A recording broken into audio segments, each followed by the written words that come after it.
What is going on, everybody? Kaiju Poo back again, giving you guys yet another toy review. Today we'll be taking a look at the Exquisite Basic Godzilla vs. Kong by Hiya Toys. Now, before I get into this review, I just want to say thank you to everybody who's just continuously supported me, even in my absence. I understand it takes a little bit of time getting these videos out, but it's not because I want to. It's just life gets a little hectic. But without further ado, let's get into this.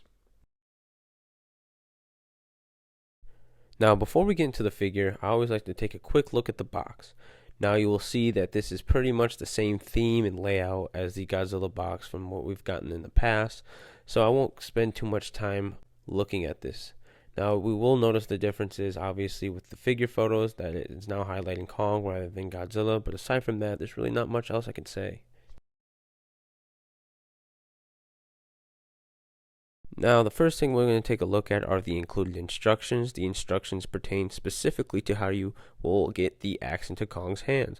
Now, as you can see, Hiya Toys went with a two-part design for the axe, allowing the handle to come apart from the axe piece, which allows for ease when sliding into Kong's hand, which we will cover later on within this video. Now let's take a look at the figure with all included accessories. Now, as you can see here, we have the base figure of Kong holding the axe, as well as 3 interchangeable expressive heads and 4 interchangeable hands. Hiya Toys did a magnificent job on this figure. The overall paint applications with the different tones in the flesh and fur, to the sculpt, to the overall detailing, as you can see here.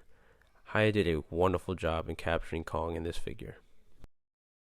Now, like the figure, the axe is very well done. It has beautiful paint applications from that light atomic blue on the dorsal plate to the light dry brushing over a base brown over the leather holding the dorsal plate in place, and a nice overall brown to lightish brown on the bone to give it that nice wear or even maybe aging feel to it. Now, the paint itself complements the overall detailing, the sculpting, and the texturing that Hiya went with. Like the figure, the axe is made up of a softer plastic, which allows for the axe to be a little flexible, doesn't feel brittle, feels really nice to handle, and I have really no worry of breakage.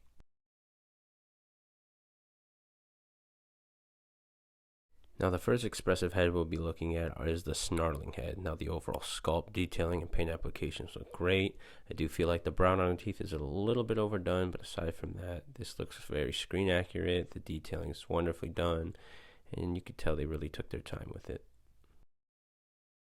Now, taking a look at this neutral head, I will say that Hiya did a wonderful job in capturing Kong in this. Now, this, in my opinion, is the best head out of the 3. It is the most screen accurate, in my opinion. And the overall sculpt, detailing, and paint applications are wonderfully done here.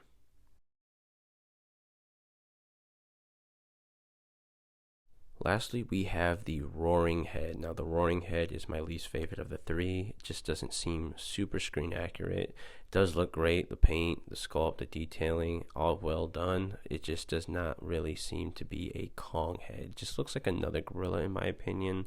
And that is solely my opinion. A lot of people do enjoy this head, but to me, something just looks off, as I do see the chin. It does look a little odd, but aside from that, it looks wonderful. Now, switching out heads is fairly easy. All you have to do is apply a bit of pressure behind the head to the ball joint and you're done. Now, taking a look at the interchangeable hands, we have open, closed, knuckle, and grasping hand, which allows for Kong to wield the axe like so. You can easily interchange these hands by popping them on and off of the ball joint. Now, like the rest of the figure, the overall paint, sculpt, and detailing on the hands are wonderfully done. As shown here, you can get some various poses. Now, due to articulation restrictions, Kong can't utilize the knuckles very well, which means he can't pose on all 4s, but that does not take away from his overall display ability, as he looks wonderful on his own, but even better paired with Godzilla. Now, moving on to the articulation portion of this video, Kong's head is on a ball joint, which allows for a 360-degree rotation and allow him to looking up this high and down that low, side to side just a bit. There is a bit of an articulation restriction due to the overall sculpt, but that does not take away from this overall figure. Now, moving on to the arm, starting with the shoulder. The shoulder is on a hinge joint, I believe ball joint combo, not too exactly sure. As you can see here, you get 360-degree turn, you get slight up and down side to side movement. You're kind of restricted due to the sculpt, unfortunately. Maybe if they would have added a butterfly joint, or maybe change the sculpt just a little bit to allow for more mobility, we probably would have got a little bit more with the posability, but unfortunately we do not. Now, as for the rest of the arm, we have a 360-degree swivel for the bicep, which allows for that nice little movement there. And then we have the elbow, which is on like a hinge joint, which allows for it to move up that hard and back that far, not really too much. Now, taking a look at the hand is on a ball joint, which allows for 360-degree rotation, as well as free movement of the hand, which is kind of restricted due to the sculpt, but it's not too much. Now taking a look at the torso articulation, we have a 360-degree turn, very limited back bend, and very limited crunch. Now, this articulation restriction kind of takes away from the posability, which prevents us from allowing Kong to pose on all fours. That is very unfortunate because the knuckle accessories are a dope accessory. It's just unfortunate you can't utilize it in the way it was meant to be done. Now, there is some slight side-to-side movement, nothing crazy. Definitely feel like they missed the mark with the articulation here. Now moving on down to the leg. The leg is on a ball joint, hinge joint possibly, I'm not too sure, which allows for a 360-degree turn when it doesn't get caught up on the sculpt. There's some slight hip pelvic movement, and there's a decent split that we get here. Overall, the legs joint at the hips isn't too bad.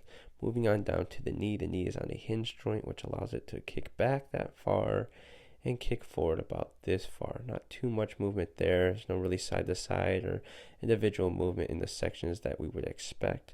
Now moving on down to the foot has very little front to back movement and very little pivotal movement. So you're kind of limited there. One thing I will say is that this figure is sturdy on its own. It can hold a pose decently well. You can't get too versatile with it, but it can definitely stand and take a couple like shakes or two when bumped on display. Very quickly, I just wanted to show you guys that Kong is very limited to posing, especially when it comes to wielding the axe behind his head. You're unable to remake that iconic scene from the movie in Godzilla vs. Kong, unfortunately, due to the sculpt and articulation restrictions. Now, overall, still a wonderful figure. Doesn't take away anything much for me. So, now moving into a very quick comparison between the Hiya Kong and the SH Monster Art Kong. For the side-by-side comparison, we will touch mainly on the accessories and the sculpt and touch only a little bit on the articulation piece. Now let's start with the axes. Now, I've already shared how I felt about the Hiya axe. The overall sculpt, detail, and paint applications are wonderful. I also do appreciate that Hiya went with a two-part design, allowing for the axe to be pulled apart and easily slid into Kong's hand to be held. Now let's take a look at the SH Monster Arts axe. Now the axe itself looks wonderful. The paint, the sculpt, and the overall detail is beautifully done, and I actually do prefer the colors that are used here than the ones on the Hiya. But overall, I will say Hiya does win my heart due to that simple gimmick that they've added. Now taking a look at some side-by-side shots of both the Hiya interchangeable heads and the SH Monster Arts. Now as you can see, both are great looking sculpts. Just in my opinion, Hiya has a better sculpt, a more accurate sculpt in some cases. Aside from the roaring head, I do feel Hiya has a more movie accurate look. Now that doesn't take away SH Monster Arts great looking sculpts. I do think and prefer some features than I do of the Hiya, but overall I will say that Hiya does take the cake when it comes to accuracy to the movie. Now without making this its own review, let's just talk through the articulation. Now as we all know, SH Monster Arts is very much more articulated than Hiya, but when it comes to stability, it severely lacks, and Hiya, as you can see, has no issues. Now, in my opinion, I 100% would rather have a stable figure than a posable figure. And why is that? Is because what's the point of a posable figure when it can't stand on its own? So, all in all, both figures look great. I do think they both have their pros and cons, but in the end of the day, I do prefer the Hiya Kong over the SH Monster Arts. Don't get me wrong, both are great figures. Now that we have reached the end of this video, I just want to say thank you guys for tuning in and supporting the channel, and I hope to see you guys in the near future. Take it easy and have a wonderful day.